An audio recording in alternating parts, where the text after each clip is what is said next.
Good evening, Bahamas. Coming up tonight. The chairmanship race heats up as 2 veteran PLPs are nominated. A preliminary report into a helicopter crash that killed 7 is released. Illegal dumping taking over some communities here in New Providence.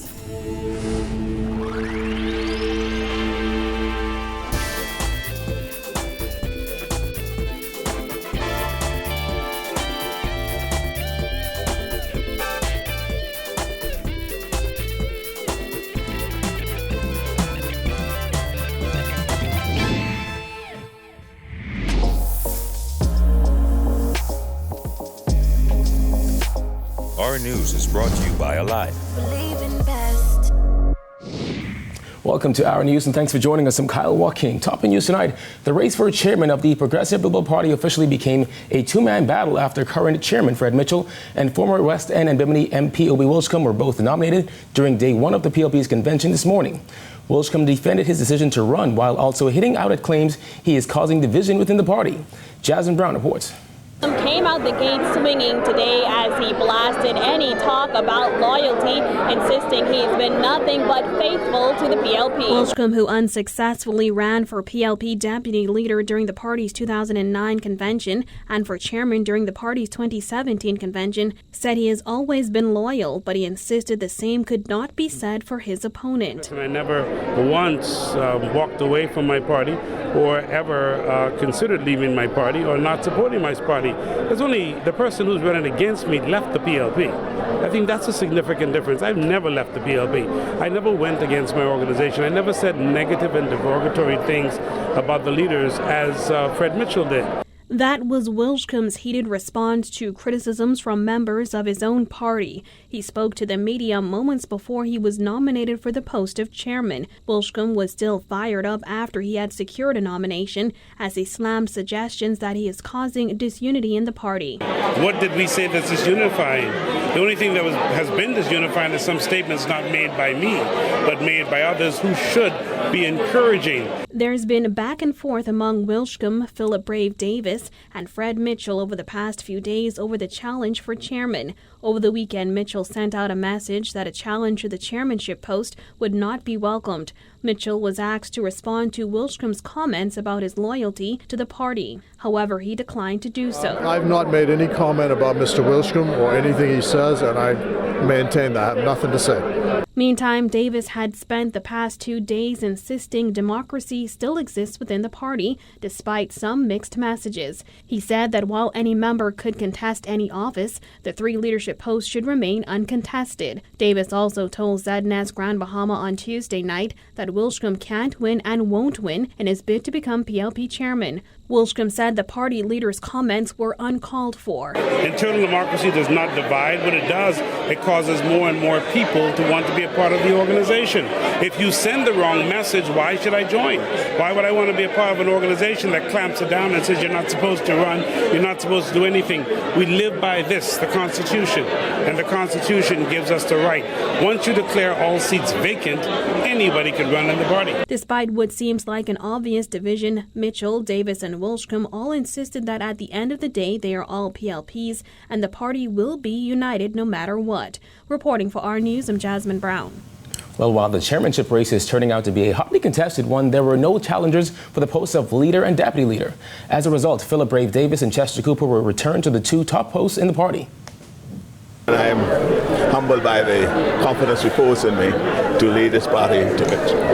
I am grateful to the people, the delegates and the stalwarts of the Progressive Liberal Party for bestowing the confidence in me. I am humbled today that they would have recognized that I would wish to continue to serve the party. The post of deputy chairman was also uncontested, with Robin Lyons keeping the position. PLP Convention Committee Chairman Michael Elkita says so far it has been a smooth process. We have registered approximately 1,800 delegates. Registration continues today until 4 p.m., following which we will finalize the register, and voting is tomorrow between the hours of 8 a.m. and 2 p.m. As those nominations got underway, members of the PLP poured into the convention where they were not shy about showing their support for party leaders. Our News intern Natalia Clark spoke to some of them. Come with us. because we're better for you. Dino Adamson was one of many avid PLP supporters showing their excitement during the party's 54th General Convention. Though leader of the party, Philip Brave Davis, went unopposed as leader, stalwart Councillor Hilton McIntosh says that doesn't mean that there isn't a need for younger people in the party. PLP is on a roll. The PLP now has restructured itself. It is inviting the young people to come in. They're responding well, and we appreciate them as they come. Supporters of both Davis and Cooper say they are confident in their leadership and their ability to take the party into the next general elections. He have an open vision mind towards us as a people, and he also have a heart for the people going here for the betterment of tomorrow. So more or less, in fact, based on what's going on in our country that we're all aware of at points, a lot of us are disgruntled because of what's going on. Chester Cooper.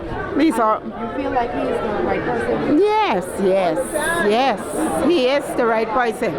Because he did a lot for Exuma, what nobody else did. And while there is drama surrounding the chairmanship race, some supporters say it is time to unite as a party. Well, my mind has already been made up for Mr. Mitchell. I love Mr. Wilcombe very much.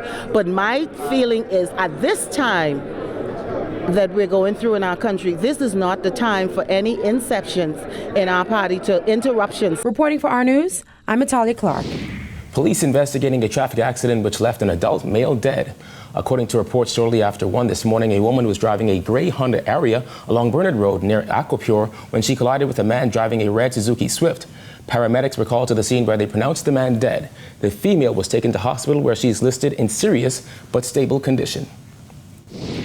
A preliminary report released by the U.S. National Transportation Safety Board has revealed American billionaire Chris Klein's helicopter was airborne for just 1 minute before it spun out of control and dropped 50 feet, crashing into the ocean. Jared Higgs has the story. There was no explosion or fire when the helicopter Klein and 6 others were being transported plunged into the Atlantic Ocean near Big Grand Key Abaco. According to the report, the helicopter in question arrived to collect its passengers on the secluded Abaconian Key between 1:30 and 1:45 in the morning on July 4th.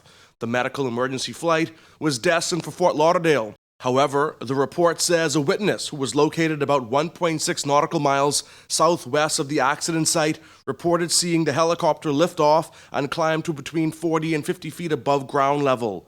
Then shortly thereafter, he noted blue and white lights spinning to the left at a rate of about 1 to 2 seconds between rotations while descending. The witness estimated that the helicopter rotated to the left 3 to 4 times. He then heard a whoosh, whoosh, whoosh sound and lost sight of the helicopter, which was followed by the sound of an impact. There were 7 fatalities in that crash, including Klein's 22-year-old daughter and 2 crew members. The report notes that it wasn't until 14 hours after the flight took off that the Federal Aviation Authority issued an alert notice for the overdue flight. When the helicopter was found by local residents about 1.2 nautical miles from its departure point, it was submerged in 16 feet of water. The report also added that the helicopter was found inverted and the tail boom was separated from the aft fuselage and was recovered in multiple pieces. All 5 main rotor blades were separated but recovered. The tail rotor assembly, which was also separated, was subsequently recovered. All 4 tail rotor blades were separated and 1 tail rotor blade was not recovered. The NTSB noted that further examinations of the recovered wreckage are ongoing. A final report, which will include a probable cause, is expected to be completed within 2 years. Reporting for Our News, I'm Jared Higgs.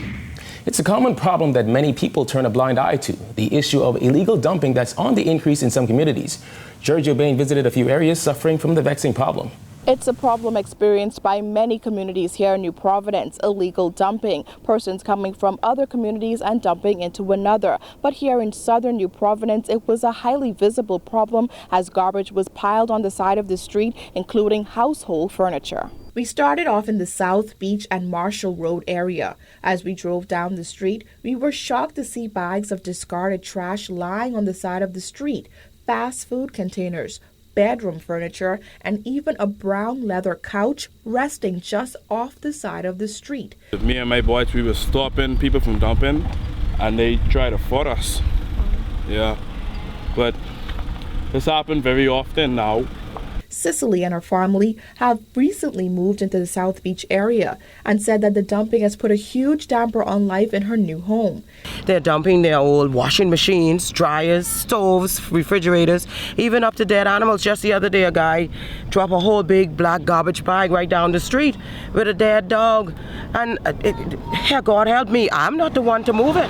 Who do you call in a situation like this? Cicely shared a similar experience of trying to prevent dumping in her area, only to have foul language hurled at her. She made this appeal to those who use the area as a dump site. My thing is to appeal to the public, not just to the government, to the public, you people out there in the name of Jesus. Stop dumping your garbage in the back here. This is not the city dump. We then headed into the Sir Lyndon Pinland Estates area. A track road just a few feet away from several homes is being used as a dumping ground. They keep doing that. Sooner or later these rodents be all in your yard, in your homes, and this and that, and then you'll be affected by it, you know. What are some of the things that you've seen people dump? Yeah, like stoves, even cars, dumps, garbage, like big bags of garbage and all that. So that's wherever they can get away with it, you know, they just drop it on the side and pull off their head quick. We then headed into western New Providence. Just off Fire Trail West behind several businesses, the area has been transformed into a dump, forcing one local business, TM Trucking, to resort to cleaning up the area itself. Our News contacted representatives of the Department of Environmental Health who declined to be interviewed on camera before airtime, but they did say that there are plans to combat this issue. Reporting for Our News, I'm Giorgio Bain. All right, thanks, Giorgio. Still to come, a 27-year-old charged with money laundering. Plus, it's Miracle Treat Day. Stay tuned.